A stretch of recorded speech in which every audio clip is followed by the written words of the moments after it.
السلام علیکم ورحمۃ اللہ وبرکاتہ۔ کیا آپ کسی مشکل میں ہے؟ رزق کی تنگی، دل کی بے چینی یا کوئی حاجت پوری نہیں ہو رہی؟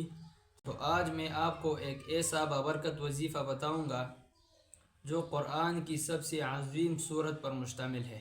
سورۃ الفاتحہ شفا بھی ہے، دعا بھی ہے، ذکر بھی ہے اور اللہ تعالیٰ سے قریب ہونے کا ذریعہ بھی ہے۔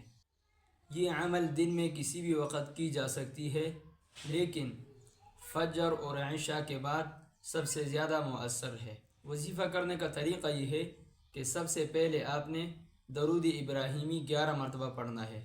اللہم صلی علی محمد وعلی آل محمد کما صلیت علی ابراہیم وعلی آل ابراہیم انک حمید مجید۔ اللہم بارک علی محمد وعلی آل محمد کما بارکت علی ابراہیم وعلی آل ابراہیم انک حمید مجید۔ پھر آپ نے 41 مرتبہ سورۃ الفاتحہ پڑھنی ہے۔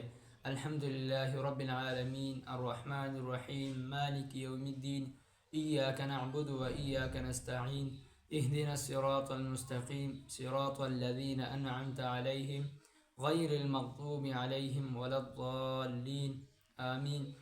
پھر آپ نے سورۃ الفاتحہ کو 41 مرتبہ پڑھنے کے بعد 11 مرتبہ درود ابراہیمی پھر پڑھنا ہے۔ محمد وعلی آل محمد کما صلیت علی ابراہیم وعلی آل ابراہیم انک حمید مجید۔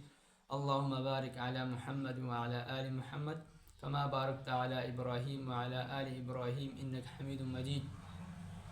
پھر آپ نے اپنے حاجت کے لیے دعا کرنی ہے، یا آپ کی کوئی مشکل ہے، کوئی حاجت ہے یا رزق کی تنگی ہے تو آپ نے اپنے لیے دعا کرنی ہے۔ دعا کرتے وقت آپ کے دل میں یقین ہونی چاہیے کہ اللہ تعالیٰ میری دعا کو ضرور قبول کرے گا، کیونکہ اللہ رب العزت قرآن مجید میں ارشاد فرماتے ہیں ادعونی استجب لکم، کہ مجھے پکارو میں تمہاری دعا کو قبول کروں گا۔ اللہ تعالیٰ کے کلام میں بے حد طاقت ہے۔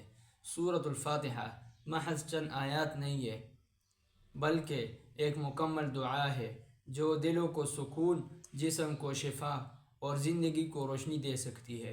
اگر آپ کو یہ وظیفہ پسند آیا ہو تو دوسروں تک ضرور پہنچائے۔